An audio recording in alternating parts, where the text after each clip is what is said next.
කාලිංග විශ්වවිද්‍යාලය මට ආරාධනා කළ තිබ්බ විශේෂ දේශනයකට උන්ගේ රිපබ්ලික් දවසේ.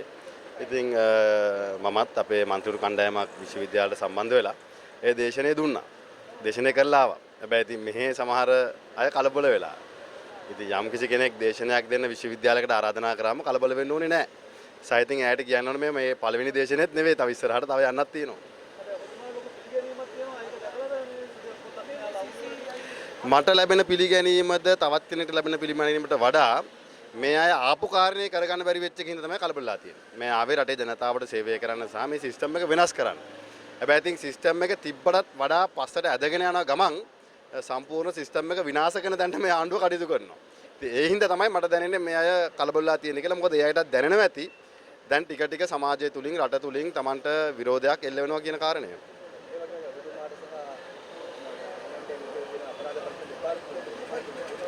ඔව් දැන් මේට මාස කිහිපයකට පෙර පාර්ලිමේන්තුව ඇතුළේම එක්තරා ඇමතිවරයෙක් නැගිටලා කිව්වනේ ජනවාරි මාසේ හිරේ දානවා කියලා.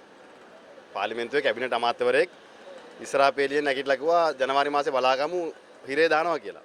ඉතින් ඒකට අවශ්‍ය කැඳවීම වෙන්න පුළුවන්. හැබැයි ඉතින් මට කනගාටුයි අර අපි විශ්වාස කරා ඉස්සර අන්දරේගේ කතාව තියෙන අන්දරේ රජ වෙලා කියලා.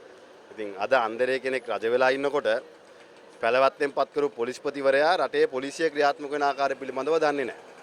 දැන් ඔය මට සීකඳ මට ලියුමෙන්න සතියකට පෙර හම්බන්තොට උසාවියේ මෝෂන් එකක් දාලා පොලිසියත් කැඳවලා උසාවියට මට පෙනී හිටින්න එදින වෙන්නේ නැහැ කියලා දැනුම් දුන්නා. මාධ්‍යෙත් ගියා. ඒකම ඉතින් මාලිමාවේට සම්බන්ධ බොහෝ අය කලබල වෙලා මට බයින්න පටන් ගත්තා. හැබැයි අනිත් පැත්තට උදේ 9 මාට පෙනී හිටින්න කියලා කොළඹ 9:50ට ලියුමක් ගෙනත් දෙනවා තංගල්ලට. ඒ කියන්නේ පොලිස්පතිවරයා දන්නේ නැහැ තංගල් ඉඳන් කොළඹට තියෙන දුරවත්. ඉතින් 9:50ට එන්න කිව්වම 9 මාට එන්න කියලා 9:50ට ලියුම දීලා තංගල්ලෙන් කොළඹට එන්න කිව්වම ඉතින් කොහොමද එන්නේ? අනික එදා දිනේ කොහොමත් හම්බන්තොට උසාවි දිනේ. ඒ උසාවියත් පොලිසිය තමයි මෙහෙවන්නේ. ඒ නඩුවත්. අර උද්ඝෝෂණයට ගිහිල්ලා හම්බන්තොට වරාය සහ ගෝන්තොටුපොළ බේර ගන්න. මේ පොලිස්පතිවරයා කොයිද සංවිධානාත්මක අපරාධ නවත්තන්නේ? පොලිස්පතිවරයා දන්නේ නැත්නම් තමන්ගේ පොලිසිය මොන අධිකරණයද මොන තැනද ක්‍රියාත්මක වෙන්නේ කියලා. ඔහු ඊට පස්සේ එතනින් එහාට සංවිධානාත්මක අපරාධ වළක්වන්න තියා ඊළඟ ජනතාවගේ ජීවිත ආරක්ෂා කරගන්නවත් මේ පොලිසියට හැකියාව ලැබෙයිද කියන පොලිස්පතිවරයා සමග පොලිසියට හැකියාව ලැබෙයිද කියලා ප්‍රශ්නයක් තියෙනවා.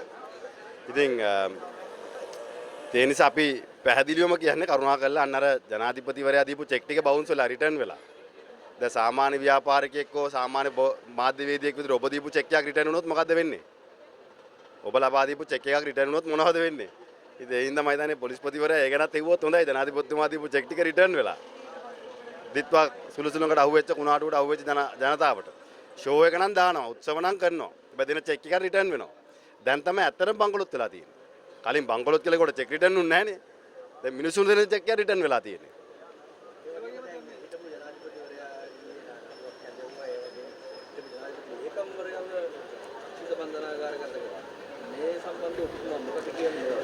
ඉතින් රටේ ජනාධිපතිවරයා වරයෙක් ඔහු ජනාධිපතිවරයෙක් මේ වර්තමාන ජනාධිපතිවරයාට වුණත් ඔහුගේ ජීවන රටාව සම්බන්ධව අපි චෝදනා නගන්නේ නැහැ.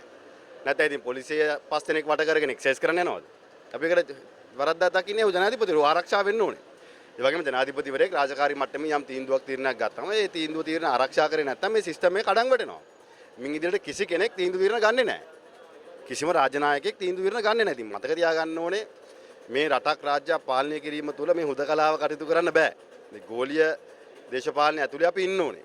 ඉතින් මේ රටේ නායකයෝ හිතනවා නම් මේ හැංගිලා මේ රට ඇතුලේ විතරක් තියාගෙන රටින් එළියට යන්නේ නැතුව අර පැලවත්ත වටේ ඉඳන් මේ රට පාලනය කරන්න පුළුවන් කියලා ඒක පොලිස්පතිවරයා පාලනය කරන්න පුළුවන් වෙයි පැලවත්ත ඇතුලේ තියාගෙන. මේ රටක් රාජ්‍යයක් පාලනය කරන්න බෑ කියන එකත් මතක තියාගන්න ඕනේ.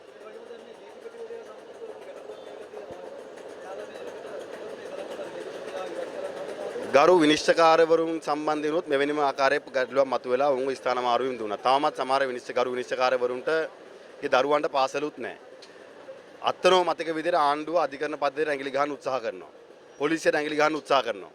දැන් ඔය පොලිසිය පහුගිය කාලේ ලොකු මහත්තුරු හරියට වැඩ කරනවා කියපුවා දැන් ට්‍රාන්ස්ෆර් කරලා තියෙන්නේ ඩිපාර්ට්මන්ට්. ප්‍රොමෝෂන් එක දෙන්න ඕනේ මිනිස්සුව ට්‍රාන්ස්ෆර් කරලානේ. හැබැයි ඒ කාලෙන් අපි හරි පුද්ගලයා දාලා වැඩේ ගත්තා කිව්වා. වැඩේ ගත්තා එලෙව්වා. ඉතින් ආණ්ඩුවට තමන්ගේ වුමනාව පරිදි මේ ආයතන ක්‍රියාත්මක වෙන්නේ නැත්නම් ආණ්ඩුවේ මැති ඇමතිවරු හිතන් ඉන්න දේ උනේ නැත්නම් ඔවුන් හිතන් ඉන්න විදියට පොලිසිය හැසිරුන්නේ නැත්නම් අධිකරණය හැසිරුන්නේ නැත්නම් නීතිපති දෙපාර්තමේන්තුව හැසිරුන්නේ නැත්නම් ඒක උන්ට හොඳ නැහැ.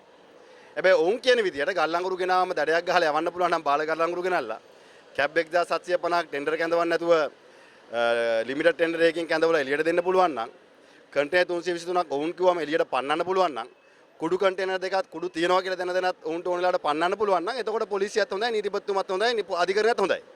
හැබැයි ඔවුන්ට විරුද්ධ වෙනකොට තමයි මේකක්වත් ඔවුන්ට හොඳ නැති වෙන්නේ.